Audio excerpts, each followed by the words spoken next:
Hey guys, how's everybody doing? This is Noel Liu here. I'm a general dentist based in Illinois, and today we are having a live, kind of live one-on-one with Jonny Walker. Jonny, he's a longtime syndicator, deal sponsor. I mean, he is like all over the place with multifamily. And Jonny, let's hear it from you, man. Sure. Yeah, I mean, I'll share a little bit, how I got started. I am an endodontist by trade, so I'm part Love of it.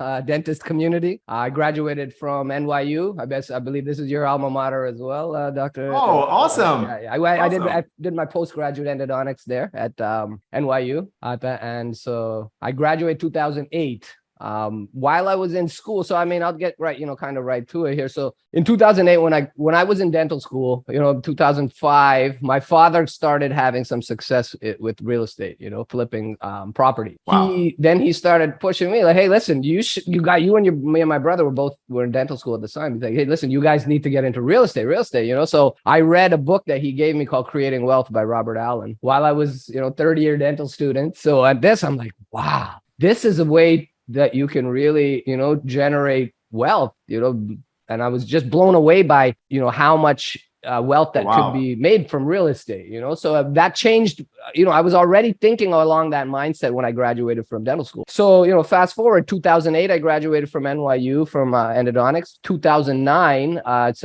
July, I had saved up enough money to purchase a first investment property.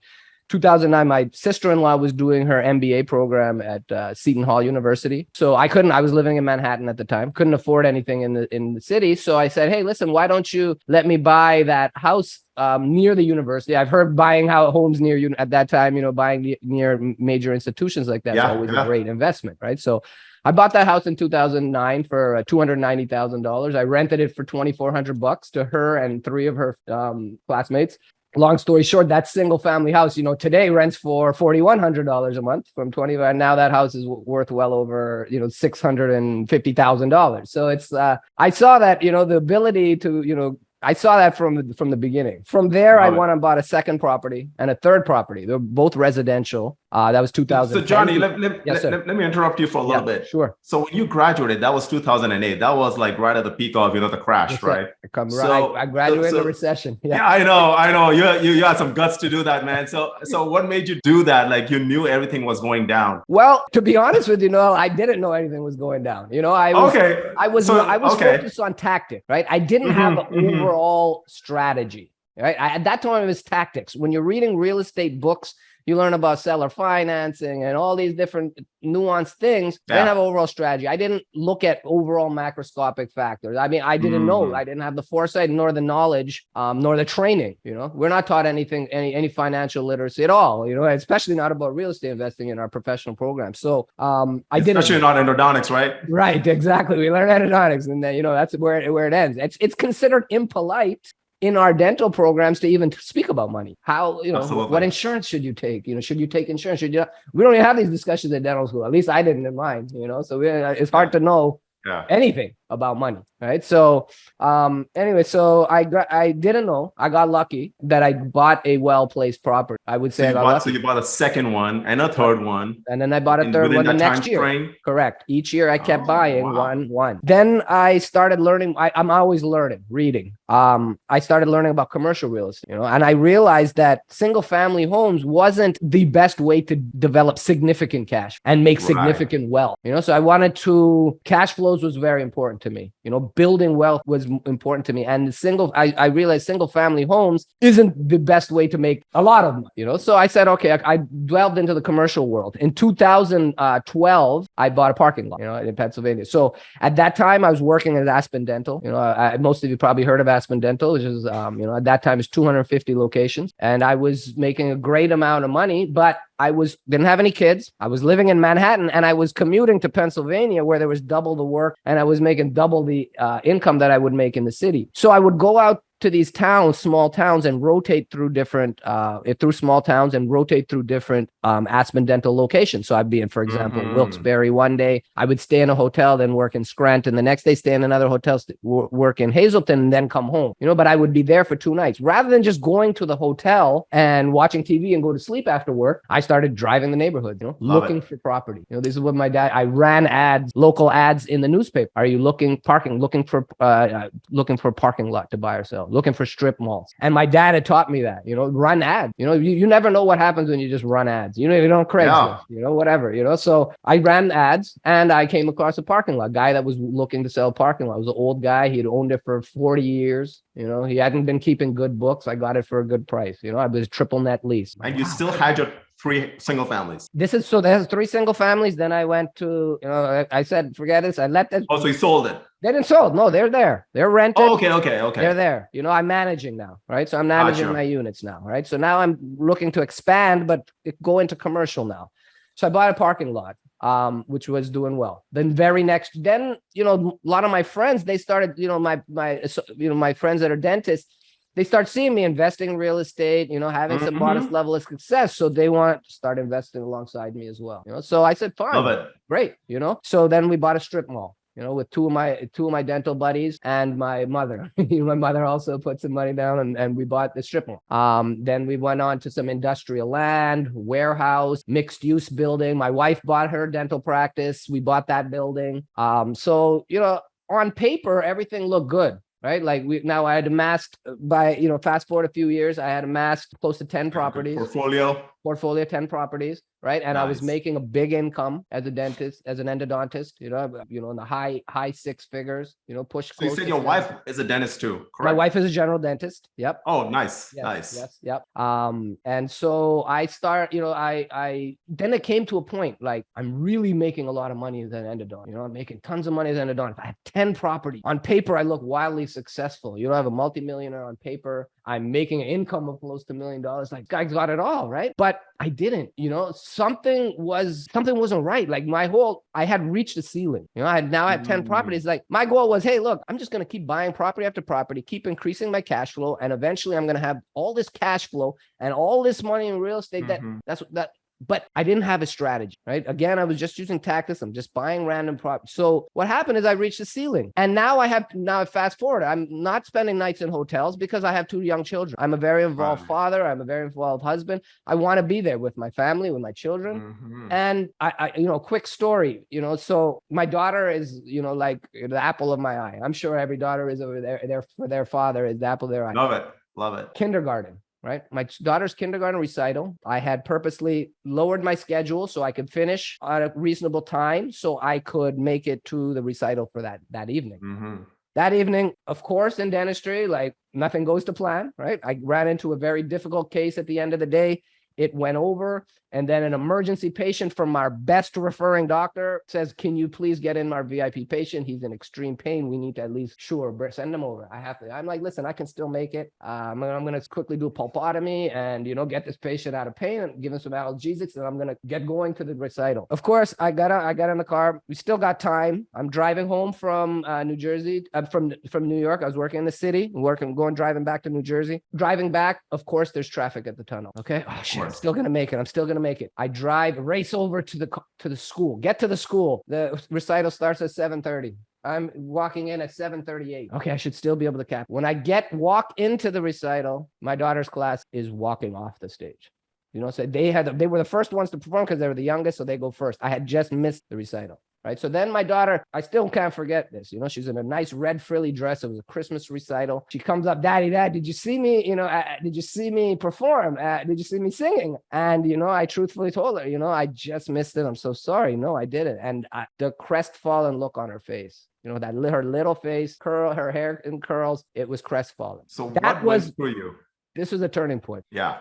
This is a turning point. Something I'm doing is fundamentally not right. Why am I not getting, if I'm doing all the right moves, why am I not feeling the right way? I didn't have the freedom of time, right? I had the money, but I didn't have the time. So that's when I started having to look inward. Why am I investing in real estate? What is the reason that I'm investing in real estate? Okay. I want to invest in real estate because I want to develop cash flow. I want to build wealth. I want to invest in tangible assets, right? I want to be in leveraged investment. I want to, I want to have diversification from what all the players in the game tell us is prudent financial strategy, which is 401k plans and SEP IRAs. But then wealthy people don't invest in 401ks. You know that, right? No, like wealthy, if we want to become wealthy, we have to do what wealthy people do, because if you do what average people do, you're going to get average results. So if you want to, you got to work smarter, right? So then the whole world of passive investing was born to me. I didn't even know about it. And this is like an epiphany literally happened. I can get all these advantages of real estate without being a landlord, without the 4 T's. And this is what the part of real estate I don't care for. And the 4 T's: dealing with tenants, dealing with broken toilets. Toilets? We make how much money a year, right? Do we have time to do a $150 repair and worry about a contract going fixing toilets? No. So no tenants, no toilets, no termites, and most important, of paramount importance for any dentist, busy professional, anybody, is time. Time. Love it. Time is the most valuable commodity that's out there. It's more valuable than money. Ask any rich guy in his deathbed what he would rather have, right? It's time. So that's what passive investing all of a sudden freed for me.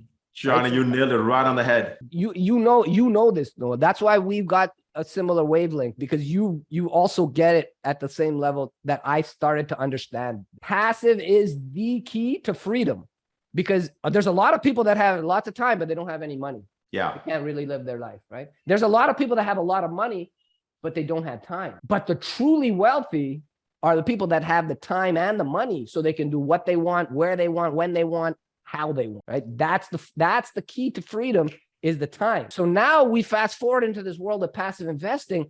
Now I've got this strategy. I've got an overall arching strategy that every investment decision I made is going to be congruent with me building income and wealth passively. If it's not passive and it takes up more of my precious time that I don't have, then that becomes an easy decision for me. So just yesterday I was speaking to, a colleague, a dentist, and he was deciding whether he should invest in buy his building or not. I told him, if it's not cash flowing, you got favorable lease terms where you can tie up that whole space for 10 years.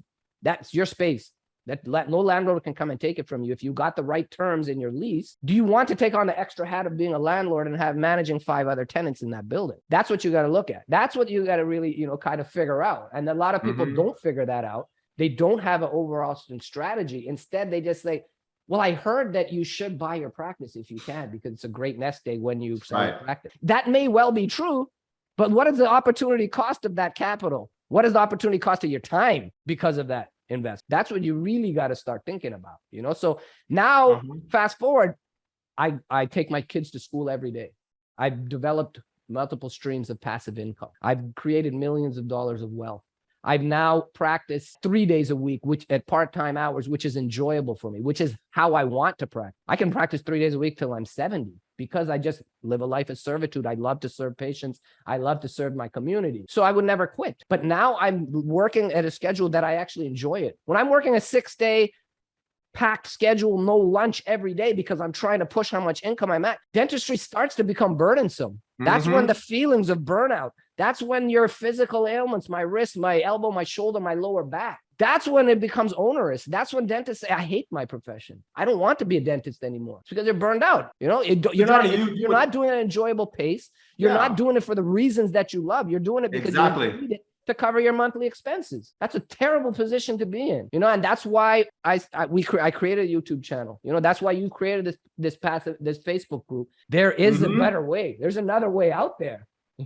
Robert Kiyosaki, Rich Dad, Poor Dad, he says dentists are the most notorious group to have high income, but not convert to high net worth. That's right. But why is that? I think we should really go into, why do dentists fail so badly at creating wealth and creating cash? The proof is in the pudding. 70% of dentists depend on one source of income, and that's the use of their two hands. Johnny, there's one thing I would like to add to this here. A lot of people, because we dentists, we are like technicians, we are like engineers, so we want to own everything. We want to make the perfect scenario out of it, and that's what I see. Like a lot of guys, when they go into single family homes, they go into like small, where they want to manage everything by themselves. So it's like the problem is they want to be their own boss, like they're owning their own dental practice. Yep. And in real estate, we know that it's a team sport. Absolutely. You cannot play basketball or football all by yourself. Yeah, absolutely. You got that. And that's the problem. I think it's a mindset. We get in our own ways. Absolutely. Right? I think dentists culturally, we're taught to do everything ourselves, self-sufficiency, right? Like in our practice,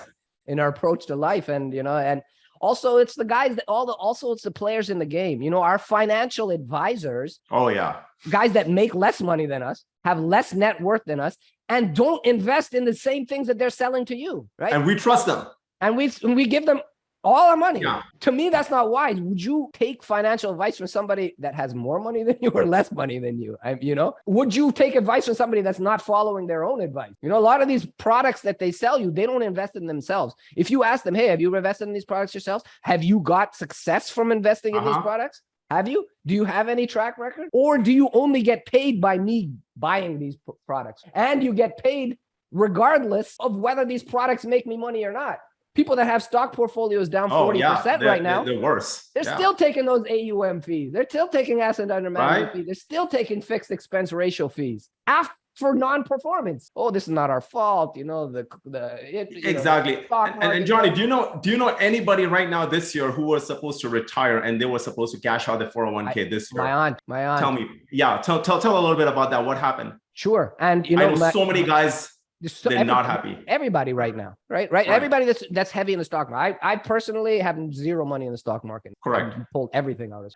But people that are in the stock market, and my aunt is an example, and I hope she doesn't watch this video, but in 2019, I was telling her, hey, look, I got these real estate opportunities. You should invest in it.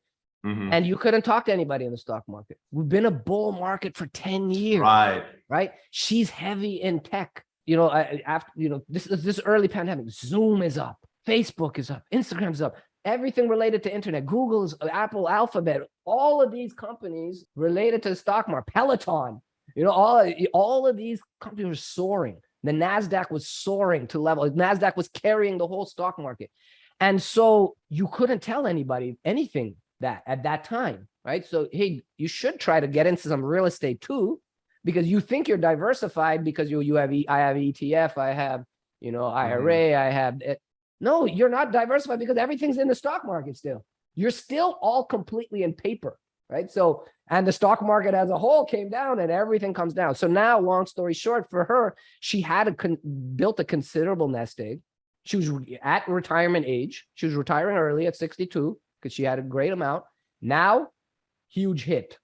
Now she's at, should I stave off retirement, just work a couple more years for this stock market to come back? Or do I exit and my nest egg's taking a 30% hit? A lot of people are going to face those conundrums. A lot of people that are going to depend on that nest egg. They're 65. They got, I got to stave off retirement until I'm 70, or I may run out of money. Correct. Or I'm going to take a hit and I hope I don't run out of money. I'm just going to live below my means and I'm going to be one of those poor old people that I can't even sustain my lifestyle that I have now. I got to take a hit on my lifestyle. And that's a tragic, scary, but absolute truth that happens all the time. It's happening right now. People that are retirement age, what are they going to do?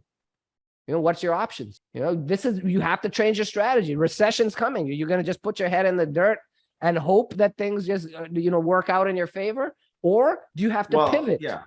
Right? Like this is the time you need to invest in recession resilience. Oh, yeah. You don't stick in places that are going to keep getting eaten away by. But their financial advisors.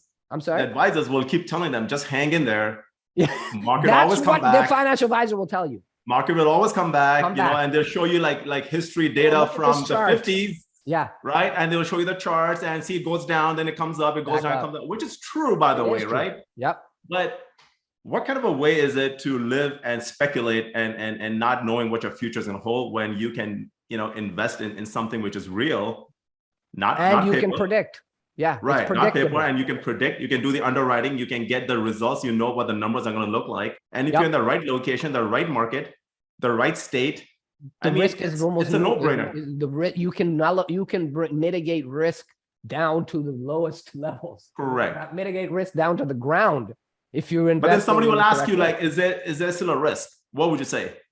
In terms of what? I'm sorry? In terms of real estate, like, is there still a risk? To me, I mean, real estate is a loaded term. You know, single family, if you're flipping single family homes, yes, that's a riskier proposition. Why? Because you're dependent on market conditions completely, right? And that can change in a series of 2 months. The Feds announced a 0.75% rate hike and everything stopped, you know, market stopped. Then if you're flipping 3 homes and you're like, oh, you know, the market's soaring, everybody's making a ton of money, a single family home, there's scarcity of, that's a very risky proposition, flipping, right? But all real estate is not created equal. Correct. There's certain verticals of real estate, such as multifamily real estate, some other verticals that are recession resilient, mobile home parks, ATMs, you know, those type of things that are centered around workforce or blue collar housing tend to perform very favorably during recessions. Why? Why do multifamily real estate perform well in recessions? 2008 is a great example. Single family homes crashed, right? The housing market crashed because they were doing predatory lending. And so all these, there was mass foreclosures, mass short sales, and everybody was losing their homes. Noel, can you tell me where those people that lost their homes went and lived? Did they live in the street? Where did they go and live? They went and lived in apartments. They went and lived in multifamily residences. So when stock market crashed in 2008, single family housing crashed. Everything was seemingly coming down around us. Very quietly, multifamily real estate still pumping out cash flow, still generating double-digit returns through a recession. Nobody talks about that. Nobody talks about that. Right? Say that again. I said nobody talks about that. They don't. They don't. They just hover on the negative news where everything crashed, where the entire real estate went down. Absolutely. And guess what? You know another reason for it, Noel? It's because of the lack of knowledge about this. Yes. Wealthy people have been parking money in multifamily real estate for generations, and they perpetuate wealth, and they preserve their capital, and they perpetuate wealth. For example, Manhattan, Central Park East, those apartment buildings all along Central Park East have never been sold in 200 years. They're owned by the same wealthy families who pass it down generation to generation. The incomes keep going up, the values keep going up,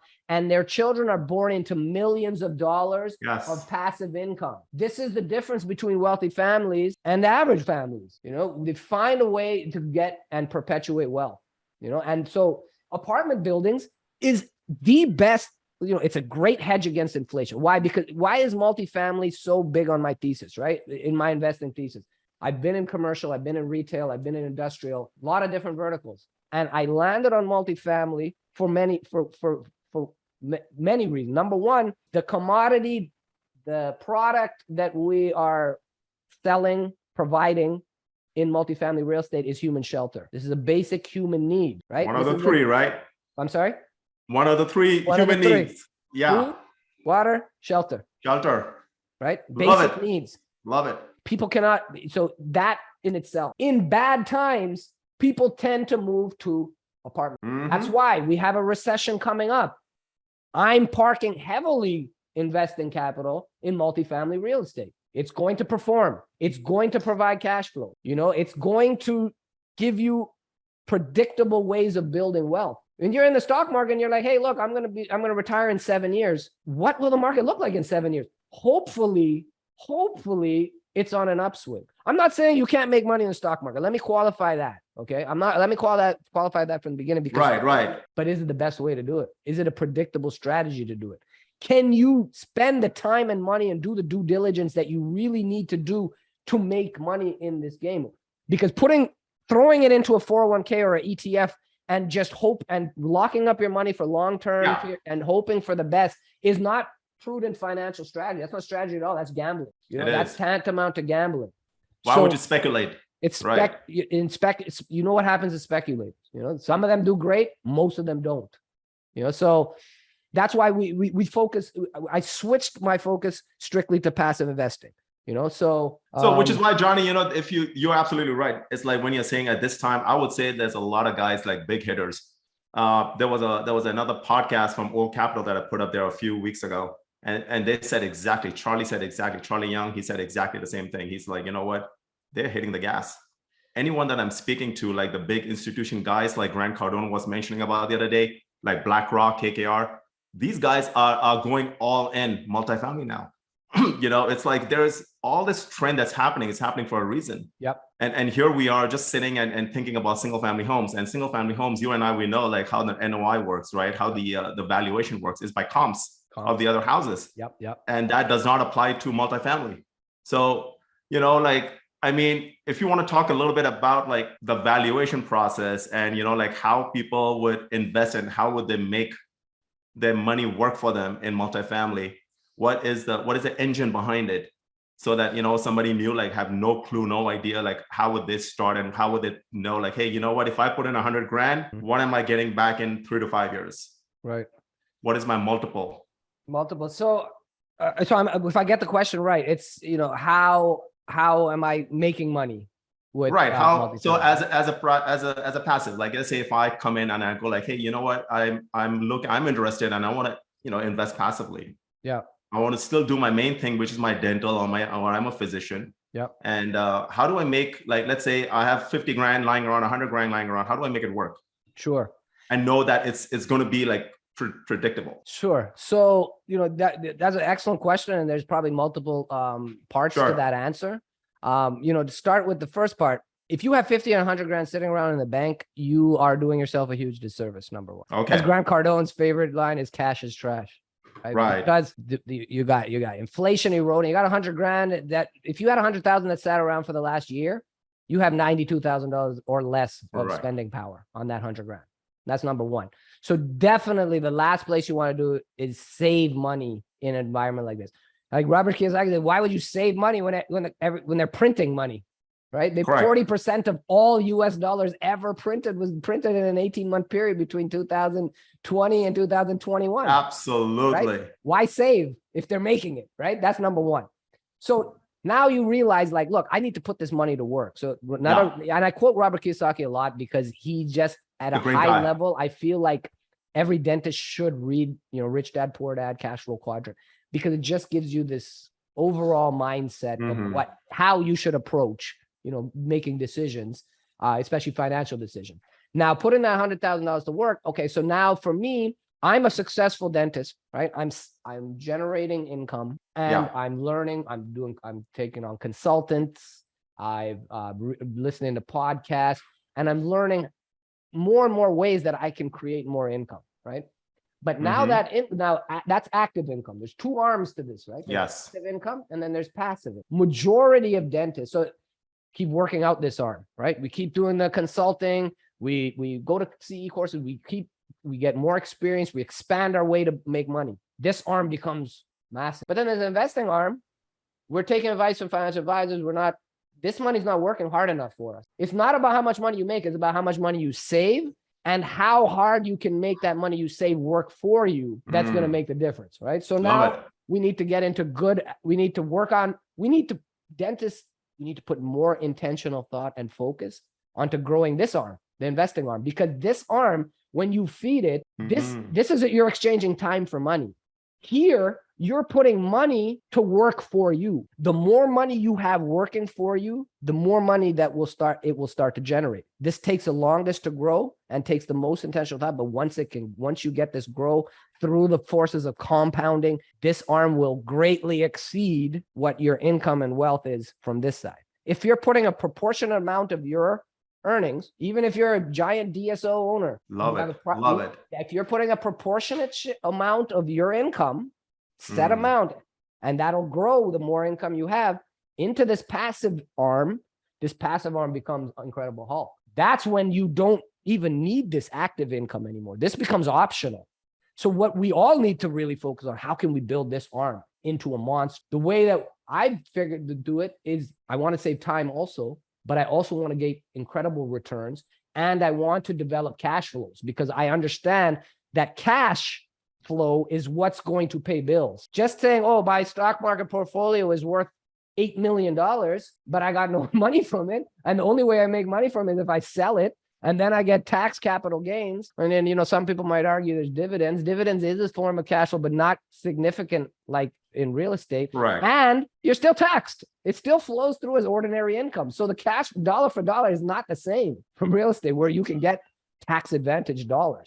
So now this is where investing passively, right? The passive arm. So now now this is the reason why I've invested passive. Now, if I had 100K, I'm going to find the best sponsor, because now in passive investing, as a dentist, we are not going to be responsible for implementing the business plan. We're not going to be responsible for the day-to-day operations of this property. So let's say we take a 25 unit property. We buy a 25 unit property that the rents are below market, right? Because we know that in this market, 1-bedroom apartments are going for 1,000, 2 bedrooms are going for 1,200. This building, it's so run down. It's not well managed. It's the slumlord. They're only getting $800 a month for rent, even though if it's renovated, we know that we can get $1,000 or $1,100 for that. So now the business plan for that property would be, hey, let's go renovate all 25 units so we can make $200 per unit more per month. And now we're going to change, we're going to fix the exterior, we're going to do landscaping, we're going to paint the hallways, we're going to paint the exterior, we're going to power wash it, we're going to paint the windows, fix the roof, all the things that make it look cosmetically better, right? All of these things are part of the business plan for this 25 unit property. Now, 3 years later, we've renovated all 25 units. We've achieved rent premiums on all of these. We've made the building a better profile so that we can lower the end cap rates, and we can sell it or refinance it at a generous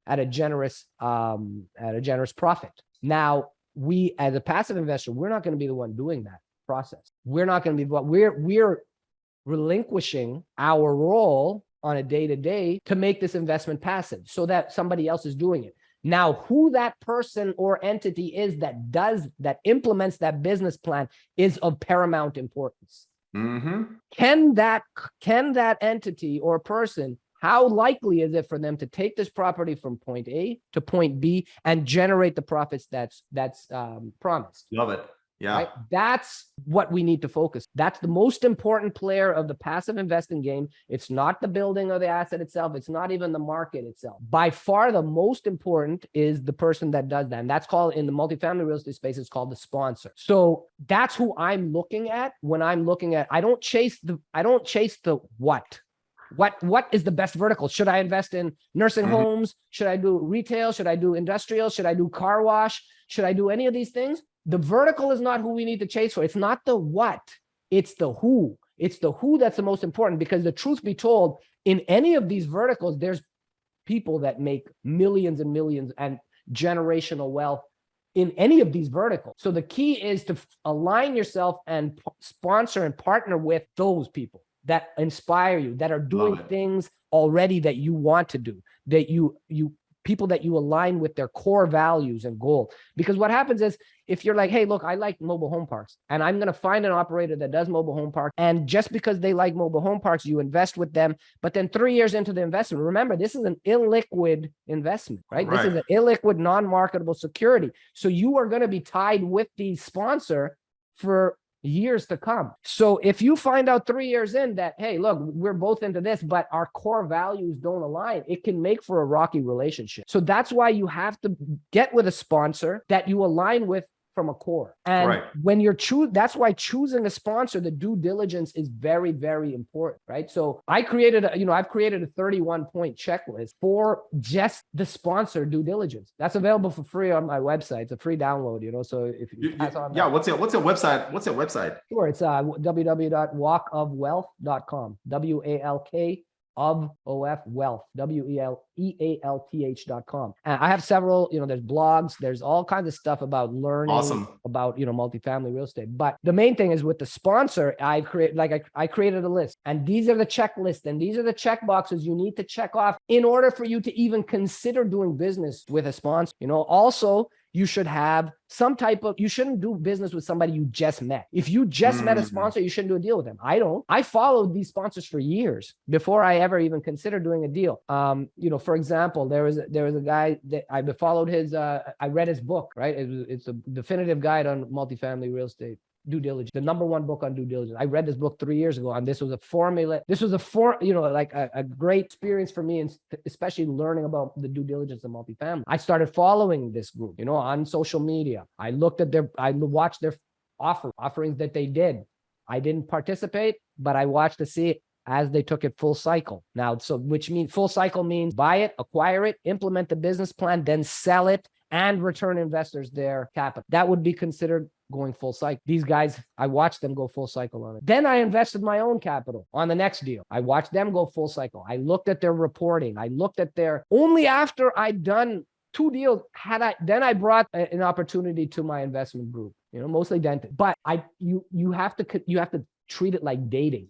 You don't marry, you're going to marry this sponsor, but first you got to get to know them, right? You got to date them. You got to go through a courting process. You start to learn more about them. You learn about their track record. You follow them for a while. Then after you get to know them, for me personally, and this is on the checklist, I'll go and look at their property. I'll fly to wherever they're a local expert, and I'll go and look at their properties that they own and manage. They usually, if they're really serious about taking your capital, they're going to take a half day or a full day to drive you around the property that they own and manage, that they know. So how important is that? How important is that, Jonny? Like, when these guys, when you're investing and you go and walk the property yourself? I mean, I think it's good practice to do just because you don't get, caught up in a Ponzi scheme or something like that, right. But it's prudent due diligence. I mean, look, if you're bringing $1 million plus, like our group, we invested $1.5 million in a 300 unit property in Houston, just like last month. If we're bringing that sort of capital, don't you think that it's prudent and wise to do as much due diligence as possible? Get to know who you're working with, make sure that they can do it. Some other things that we do with sponsors is I'll look at, first of all, they have to have track record. They have to have done this over and over again, right? Before we. So the main thing is a track record. Track record is number one, right? Who are the principals? Looking at the principals themselves. We do background checks on them. Are they on any SEC bad boy list? Right. So when you say principals, are you mentioning like somebody who's on the loan or somebody who's like the key person? Correct. So yeah. So in a sponsor, especially a large operator, they might have 60 employees, but there's always a guy at the top. There's 1 or 2 guys at the top. They're either the principal, and they're called the principal, or the co-principals. Those 2 guys are the guys that are the head of that ship. They steward that whole company. So what happens begins and ends with them. So those are key participants in a multifamily real estate syndication. So it's very important to know a lot about, to know as much as you can about. Can they even legally present private offerings? Has the SEC banned them? Let's talk about that. Are they have bankruptcy? Are there any Bernie Madoff? Like there are all these financiers that you never know what's happening, right? So Jeffrey Epstein, like these guys, you don't read. So that's why it's important to do that, and the sponsor is the most important. So, I talked about some of the main ones, but there's, like I said, there's a 30-point checklist. This could be a 3-hour discussion on itself, just evaluating the sponsor. Right. So now say you decided on a sponsor, you finally landed on a sponsor that you can trust, you like, you trust, that they have the skills, they have the complementary skills with their partners, that they can get this job done, and they've done it several times. So also relevant track. I shouldn't just say track record. You should have relevant track record, because if you were, for example, a company that's repositioned and done value add propositions to several deals, but now all of a sudden they want to develop a building from ground up and they're going to build a building from ground up, that's a fundamentally different strategy from what they were already used to. I personally wouldn't even participate in that, because go out and do it a couple of times first. Go out and build a couple of buildings first, then come back to me. If you want to keep doing what you're already shown to be successful at, then you call me. That's what I'm that, because for me, I don't look at the returns. I look at the risk. We try to bring the risk as low as possible, the least chances of you losing your money. That's the most important thing. And then make money after that. Capital preservation is the number 1 rule of investing. Number 2 is making money. But don't forget rule number 1. And the never best lose way money. Don't lose it. And the best way you can lose that is by decreasing risk as much as possible. The second biggest area of risk, I would weigh these equally, is the market that the property is located in. Is it a growing market? Is there What is driving people to live in apartment building units? And is the population growing so that there's even more scarcity and more demand, right? The more disequilibrium you have between supply and demand is what drives rents, which drives the net operating income up, which drives up underlying values of properties as a multiple of cap rate, right? So you want to stack all those things in your favor, is tilt the table in your favor as much as possible.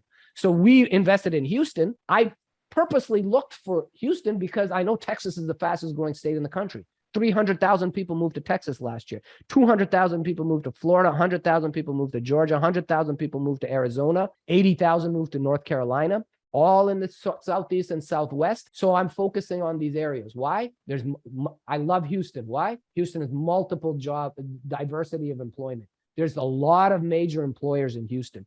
People still are continuing to move to Houston because of lack of jobs. There's a great lack of affordable housing. This creates very favorable terms. It doesn't matter what's happening at a national level, right? It doesn't matter the stock market, because the real estate is a very inelastic, inefficient marketplace. Stocks are very efficient marketplace. When things go down, stocks all go down. When the whole nation's going down, right, but you're in a local pocket of real estate, because real estate's a local, but you're in a localized place where there's a demand for all these units, that still drives up rent. It doesn't matter if you're in a recession. During the pandemic, we invested in East Orange heavily. I invested in 3 apartment building deals, 125 unit, 112 unit, and 282 unit complex in East Orange, New Jersey between 2019 and 2020. During that 2020 year, when rents were either stagnant and were coming down because now there's these rent moratoriums and people don't have jobs and there were shutdowns and nobody was working, and landlords were giving people breaks on rents, were decreasing rents, all that stuff to help it. We were in East Orange, Noel. Did you know that rents went up 7% in East Orange? During a pandemic, rents went up, and we were positioned very well. Just which state is this in again? East Orange, New Jersey is okay. So it's in the greater New York metro area. So why do you think it went up in that time? Great question, and I'll tell you exactly why. So when the pandemic and shutdowns happened in New York City, people started leaving New York City in droves. Right, where they went, a lot of people went to northern New Jersey. We can get bigger apartments, bigger stuff for cheaper prices. And as a result, East Orange, and I invested heavily because I was very bullish on this market because of its proximity to New York City. All the other areas around New York City, and it always moves along major nodes of transportation, right? So if you look at New York City and Manhattan, all the areas around Manhattan, north parts of Staten Island, all along Brooklyn, all the areas before, Flatbush and Prospect, all the areas of Brooklyn gone. All the areas of Queens alongside Manhattan are gone. Even the South Bronx has cafes and looks like the Brooklyn right now. And you look all along Manhattan on the western part of Manhattan, Jersey City, Hoboken, Edgewater, all these places have already blown up. Newark, which you couldn't pay people to live in Newark 15 years ago, now has multi-million-dollar condos around the train station. The Ironbound district is called Newark. So the next logical place along major nodes of transportation, the next train stop is East Orange. East Orange is 24-minute train ride to Manhattan's Penn Station. So my thesis was we're going to buy heavily around this train station. So what we did, we went and bought a whole bunch of apartment buildings. But what actually happened, the pandemic accelerated that process. It actually made the process go even faster because people started moving faster to those areas. And if you can believe it, rents went up when the world was going down. Demand was high, right? The demand was just higher than the supply. And so as long as you invest in markets where people are moving, where there's jobs and things are growing, you already favored yourself. You've already put yourself in a favorable position that the major force on rents, you're pushing rents up, which is what we're looking for as multifamily. And so as a passive, when they invested in these kind of properties there, just elaborate a little bit, like they are still part owners of, correct, right? Correct. They still get the same tax depreciation like a sponsor would. Correct. correct? They still get the cash flow, and then their exit or refi when it's time after 3 to 5 years, they get most of the capital back, correct? Capital back. Yeah, exactly. Oh yeah. So, I got So, a lot of long-winded there. So now if we were all the 25 unit apartment building, it's yeah, $3 million. We've got to put down 25%, which would be $750,000. And then we're going to put about $300,000 towards renovation costs, closing costs, and reserve capital. So yeah, all in, say we have to come up with $1 million to buy this $3 million property. Okay. correct. So now $1 million, 10 dentists, 10 of us, we invest $100,000 each, and we buy a proportionate share of this property, right? This What property. would the structure be? I'm Like, sorry. So let's say like 10 dentists, we got together, and like now, is this still a syndication, or is this like just a JV kind of deal? sure. I mean, so I guess syndication is kind of a general term to my understanding. It's so like say that this is a syndication model, right? So we're doing an apartment building syndication. This is the actual true deal that we did. Okay. So we all accumulate $100,000 each. Sure. Get the down payment, right? Now we've got the capital required, right? So we've brought a very important part of multifamily real estate to the game, the capital arm.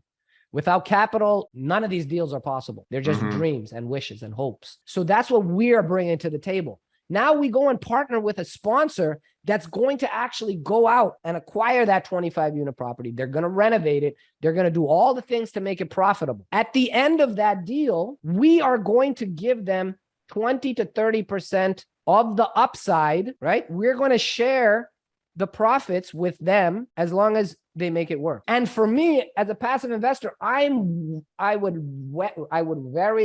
love to pass off that day-to-day responsibility and still get all the benefits. You get all the benefits. You're still a part owner of that property. You're a direct ownership into that property, which is different from like a REIT or any of those things. When you are investing in a syndication, you actually physically own that building, your proportionate share of that building. And you are privy to your proportionate share of all cash flows and all profits. So for example, if you own 5% of that building and that building generates $200,000 of net income, you get $10,000, you get $20,000 of, if you own 10%, you get with 20% of 200,000. Yeah, right? yeah. $20,000. Correct. You get that's what you are privy to, right? So some people say, well, why would I want to give up 25 to 30% of the profits to this sponsor? When I can do it myself. Yeah, you can go do it yourself, but I guarantee you won't get the same economics that they will. Like if you and me, Noah, were to go and buy that same 25 unit property, we pull the capital from other dentists, but then we act as the sponsor. We go and hire general contractors to do the work, and it can be done because I've done it. I repositioned a strip mall. I didn't physically do the work, but I physically hired the GCs, get the new tenants in, raised it, sold it, exited. So it can be done. But I also know that as a part-time dentist doing this on evenings and weekends, I also know I won't get near the efficiencies of scale that these guys will. If we were to buy this property, just you and me, Noel, versus a company that already owns 500 units in that city, who's going to get better terms on the interest and terms of terms and rates on a loan? They're going to get much more favorable terms. And it comes back to the same point what you just said about sponsors. The track record, right? You and I, we are dentists. We don't have that track record. This is not our bread and butter. So we can't do things as good as somebody that's doing it full time and has 40 employees. Jonny, this is another important point. Right now I'm looking at a lot of deals where I am actually a co-sponsor, right? With somebody who has the record, somebody who has experience, somebody who has the all that good stuff that a sponsor should have. Co-GP, yeah, sure. Correct. I mean, if I were to go outside, on my own with another buddy, and if I were to do let's say a 100-unit deal, there's no way, number one, a bank would lend the money. There is no way, a passive investor would be investing. There is no way, even the seller would be entertaining us. Yeah. So, I mean, you nailed it right on the point. I mean, you just said it, the sponsor needs to be there. So let's say if you and I, we were to do something, we would still need that sponsor. Potentially, yes. Yeah, especially 100 units. I agree. Exactly. Smaller building, maybe we can do it, but we won't be able to get the same returns because, it's not scalable. It's not scalable, number one. Okay, so the rate, the terms of financing are not the same. Insurance is going to be much more expensive. They have the software. They have the systems in place. They have property management. They have local knowledge with the contractors. They have local broker experience. These are intangibles that we have to pay for, and it's worth to pay for because, and they can do it it takes us 4 to 5 years to renovate 25 units. It might take them 2 years to renovate 25. Right. So now the cost of capital is lower, opportunity cost is lower, and you can refinance faster. The velocity of money increases, all that. The differences are the difference of return profile would be so asymmetrically different. We might still generate profit just because we buy right, and we've done it in 4 to 5 years. We still might generate profit, but they're going to do it in 2 years. And we can still afford to pay them 30% of the profits and still generate the same returns that we would have got on our own anyway, right? So work smarter, Exactly.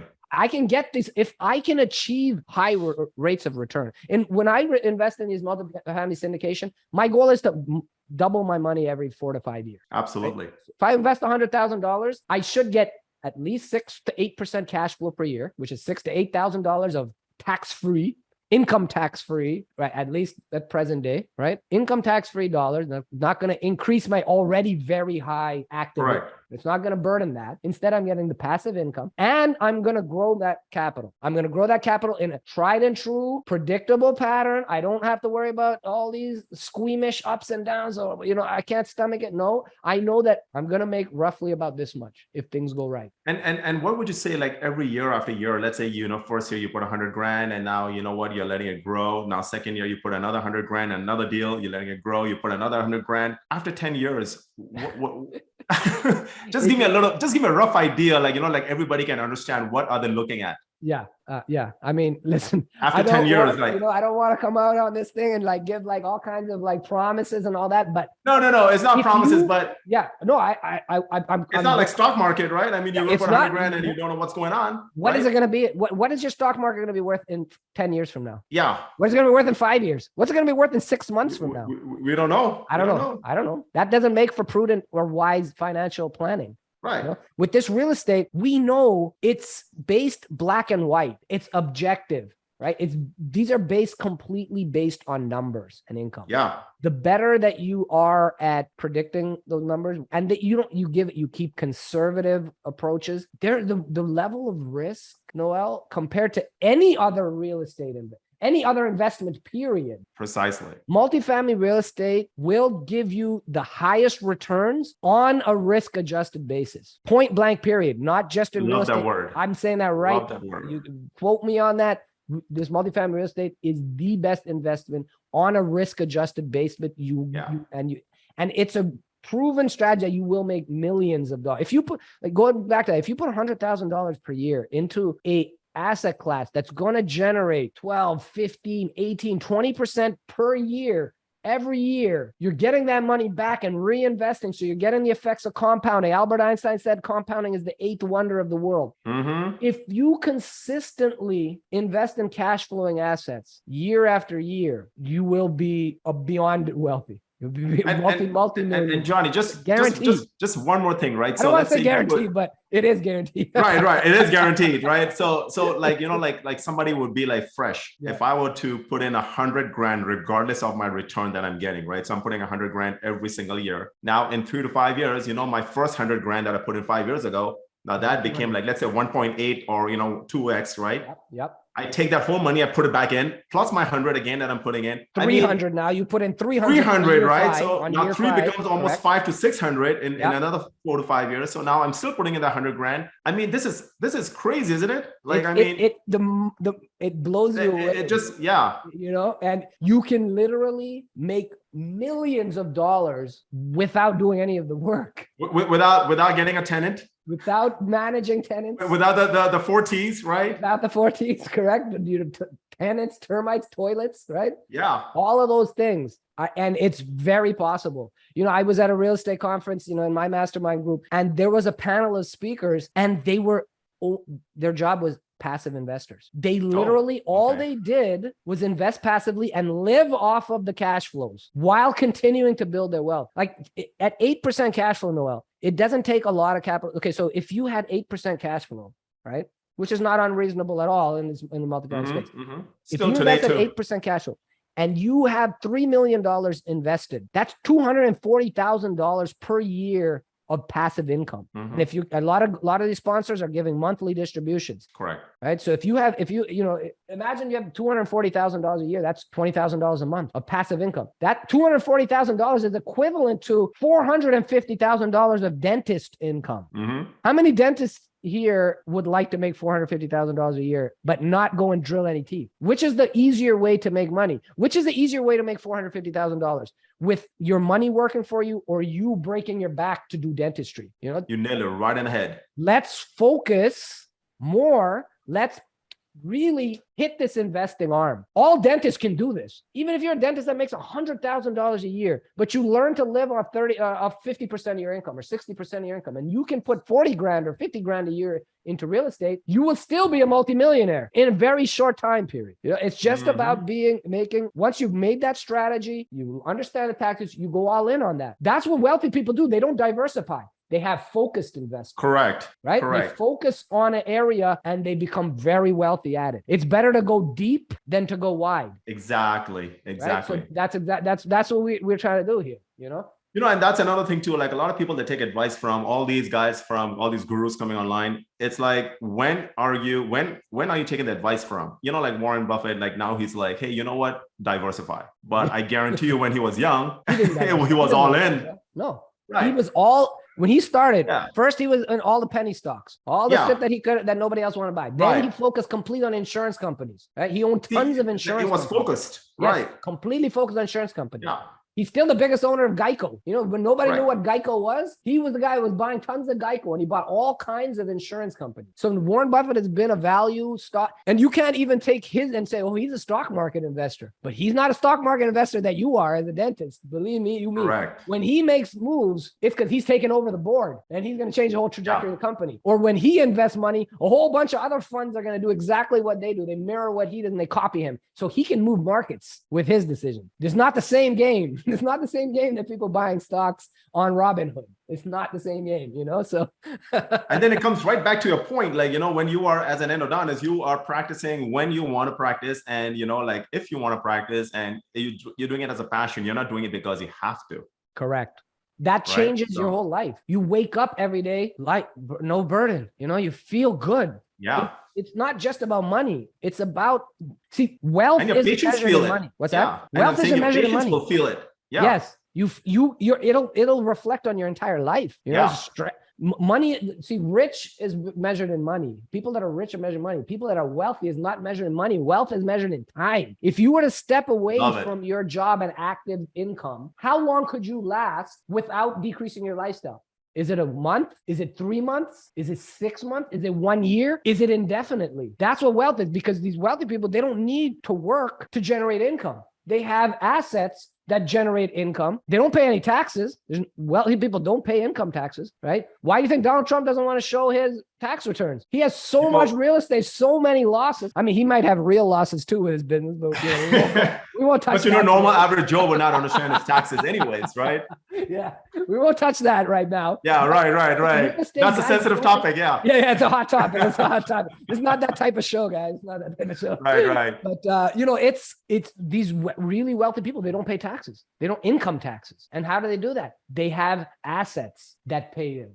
And Grant Cardone doesn't pay taxes. Why? He has $1 billion of real estate, $4 billion worth of real estate. That's why I tell especially young dentists, don't be graduating dentists and young dentists. Don't make the same mistakes that most of us make. I made the same mistakes. Yeah. I didn't know anything. Even though I was putting 25% of my money towards real estate investing, I still had so much money. I bought a Ferrari. You know, I bought an i8. I drove the fancy car, lived in and you love it, right? You love it. You treat yourself. Right. You treat yourself. But I would enjoy it a lot more because the way the wealthy people buy all the planes, the yachts, the cars, the Rolex, the fancy clothes, they buy it with passive income, not paying taxes on the money. If I pay $200,000 for a Ferrari, I actually paid $400,000 of active income. That's the dumb way to make it. You know, if instead I have a bunch of real estate and that real estate spitting off cash flow, and then you buy it with that's the smart way to do it. That's the way the guys do it. And, you know, so like a general dentist that's investing 100,000, like, you know, I make 6%, you know, that's, you know, $500 a month. Like, that's not going to change my life. You know, $500 a month is not going to change my life. But the mighty oak tree starts from but a mere seed, right? So if you take the cash flow from $100,000 investment, sure, it's a trickle, but keep feeding it, keep nourishing it. That trickle becomes a tiny little stream, but you keep feeding it. You keep doing your dentistry, you keep feeding the passive income side. Love it. That stream becomes a tributary, but you keep on feeding it. You don't keep focus on what you're doing here, keep feeding it. Tributary becomes a stream. The stream becomes a river. That river becomes a raging Nile river. Oh yeah. That empties into the ocean, into a world of abundance. You know, it's about keep focused strategy, focused investing. Love it. I'll get you there. There's nothing. If that's what you take home from this whole. You just nailed it on the head. Do that, and I promise you won't be disappointed. You know, like lots of people have done it. I'm doing it. Noel doing it. You know, and really wealthy people have done it from generations. You know, real estate has made more millionaires in this country than any other business out there. You know, so as 100%. Dentists that have high income, we don't need to reinvent the wheel. Don't need to reinvent the wheel at all. Just follow the blueprint, the strategy that wealthy people leave clues behind. Mm-hmm. Just follow that. It's not rocket science. If you can understand Krebs cycle, if you can understand the renin-angiotensinogen cycle, you can understand real estate. Real estate is not that complicated, you know, like the human body. You know what I mean? So, you know, that's my 2 cents on that. You know, no, I don't know. Oh, that's great. That's great, Jonny. You know, I love this. I love this little episode we did.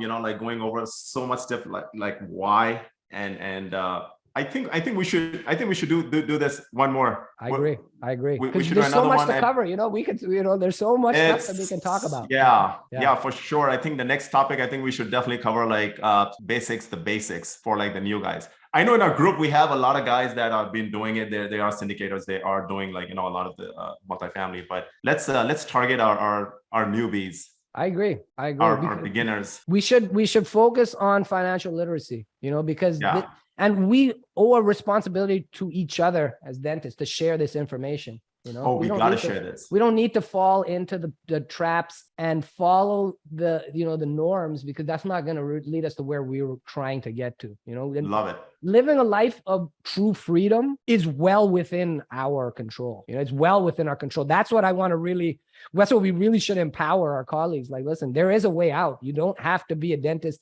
until you drop dead. Correct. You know, unless you want to.